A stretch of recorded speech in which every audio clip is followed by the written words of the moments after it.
Em Brasília, o presidente Lula deve anunciar o chamado plano de contingência. O objetivo é reduzir os impactos das sobretaxas. Temos detalhes com Márcio Rocha. Pois é, pessoal. Bom dia a todos. Fala, Márcio, bom dia.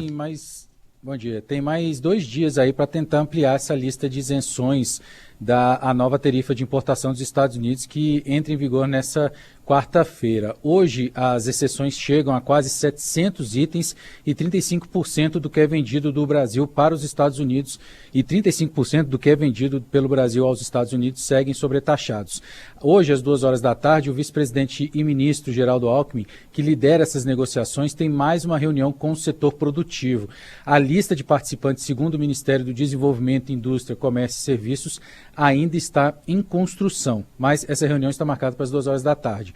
O ministro da Fazenda, Fernando Haddad, deve conversar nos próximos dias com o secretário do Tesouro americano, Scott Bessent. Não está descartada, inclusive, uma ida de Alckmin e também Haddad aos Estados Unidos para intensificar essas negociações. Nesse domingo, durante um evento do Partido dos Trabalhadores aqui em Brasília, o presidente Luiz Inácio Lula da Silva admitiu que as negociações com os Estados Unidos sobre o tarifaço exigem cautela. Segundo ele, a diplomacia não permite que seja falado tudo o que ele acha que deve falar, e sim o que é possível. E o presidente ressaltou, no entanto, que os canais de diálogo estão abertos e as negociações seguem, e é um trecho da fala do presidente Lula que a gente vai ouvir agora.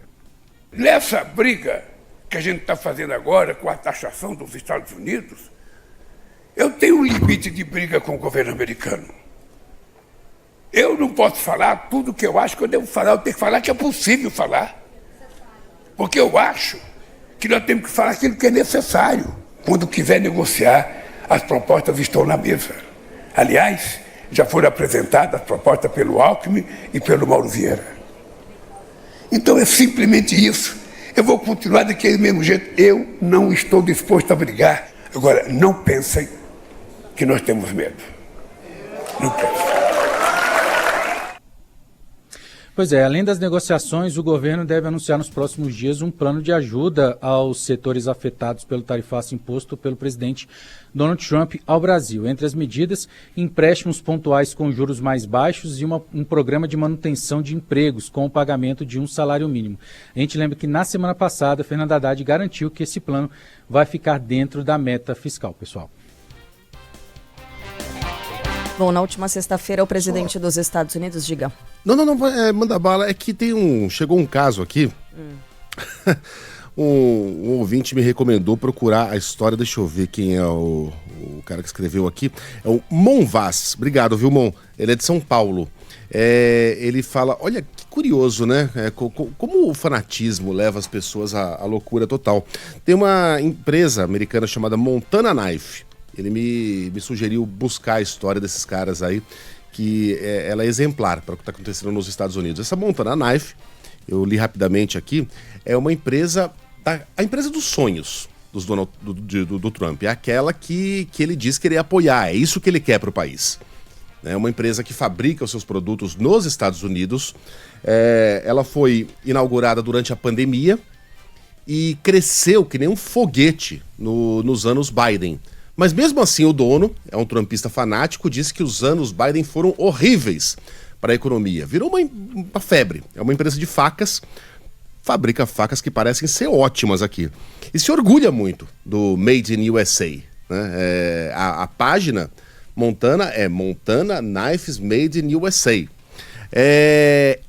Essa empresa está tendo que montar, está tendo que revisar os seus preços de maneira radical, porque embora fabrique os seus produtos nos Estados Unidos, negocia com países como França, Alemanha, Suécia, a matéria-prima. Importa ferro da Alemanha e da Suécia, importa outros componentes da França, né? Tem coisa de tudo quanto é país. Né? Hoje o mundo é assim. As coisas vêm de vários lugares, você negocia com vários países, com vários governos, com várias regiões, para poder apresentar um produto final de qualidade e com preço acessível para a sua população. E aí, resultado, o cara está tendo que impor na lomba do consumidor americano aumentos radicais. Por exemplo, um amolador de facas, que é o top de linha ali. Quer ver? Deixa eu ver aqui. Teve um aumento de 70%. Né? Os produtos estão aumentando barbaramente. Alguns aumentaram, enfim, radicalmente, porque ele não consegue mais vender pelo preço que vendia devido ao tarifaço imposto aos demais países. Então, é aquele empresário dos Estados Unidos, aí explicando como é que funciona esse mecanismo para o ouvinte que nos perguntou, muitas vezes é o empresário dos Estados Unidos que vai pagar o preço mais alto por esse tarifaço. A gente vai ver inflação, a gente vai ver quebradeira, a gente vai ver desabastecimento. Num primeiro momento, o Donald Trump pode até se orgulhar de que ele está vencendo, porque afinal de contas está conseguindo arrecadar muito dinheiro com essa tarifa, que nada mais é que um imposto de importação. Ele está criando novos impostos nos Estados Unidos, mas no médio prazo, não é nem no longo prazo não, no longo prazo a gente vai ter a perda total de confiança no governo americano. Isso aí vai demorar muito para se recuperar. Donald Trump está destruindo aquilo que muitos presidentes construíram durante muitas décadas, séculos, né? É um país que tem mais de 200 anos de história, de 200 anos de Constituição, mas no médio prazo é isso que a gente vai ver. Consequências gravíssimas na economia dos Estados Unidos. Vai dar tempo disso acontecer até as eleições legislativas do final do ano que vem? Provavelmente. E provavelmente esses acontecimentos vão ter efeito também nas eleições em que já se fala: Donald Trump pode perder, hoje perderia, a Câmara dos Deputados e até o Senado. Aí o governo acaba. Né? Não será o suficiente para um processo de impeachment, provavelmente, mas Trump é possível que esteja cavando a sua própria cova para novembro do ano que vem. Carla, desculpa a interrupção. Não, de jeito nenhum. A gente vai seguir falando sobre isso, porque fica ainda aquela incógnita, né, de como é que isso vai se resolver. Porque na semana passada, né, o Márcio Rocha estava lembrando também, enfim, colocou aqui a fala do presidente Lula. Na sexta, o Donald Trump afirmou que o Lula pode falar com ele quando quiser.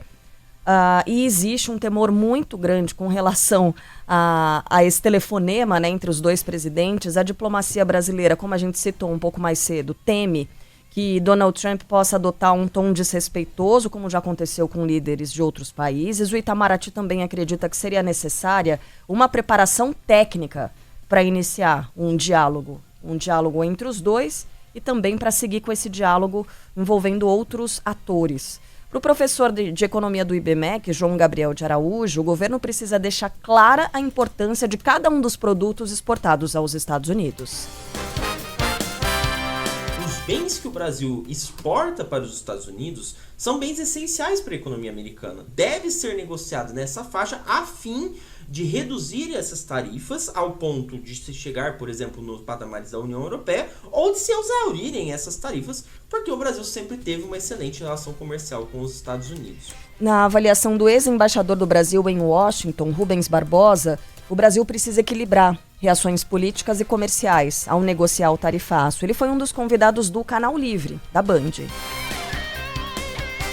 Para o Brasil não interessa a escalada, nem política, nem comercial. Por isso que eu insisto muito na negociação. Nós temos que levar adiante a negociação para reduzir o impacto sobre o emprego, sobre as empresas. Agora, a gente vai ter que calibrar a questão política. E foi dosado. É claro que na área política houve reação, mas a reação foi dosada, porque não interessa ao Brasil hoje a criar um atrito político-diplomático com os Estados Unidos. Em meio às tentativas de negociação com representantes do governo americano, o Brasil enfrenta, sim, dificuldades para abrir um canal de comunicação com a Casa Branca.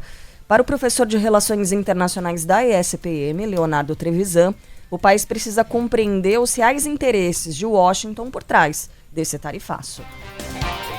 O nascimento da siderúrgica no Brasil tinha complementaridade com a economia americana. Qual é o nosso interesse nisso? Foi isso que o Haddad está falando. Agregar cadeias de produção mais interligadas. Quer ver um exemplo concreto que eu estou falando? Calçados. Que em 2024 o Brasil vendeu 1 milhão de pares para os Estados Unidos. Esse é um exemplo bom de o quanto nós teremos espaço para abrir lá mercado. Essa complementaridade, ela só vai aparecer na medida que se conseguir separar o político da relação comercial.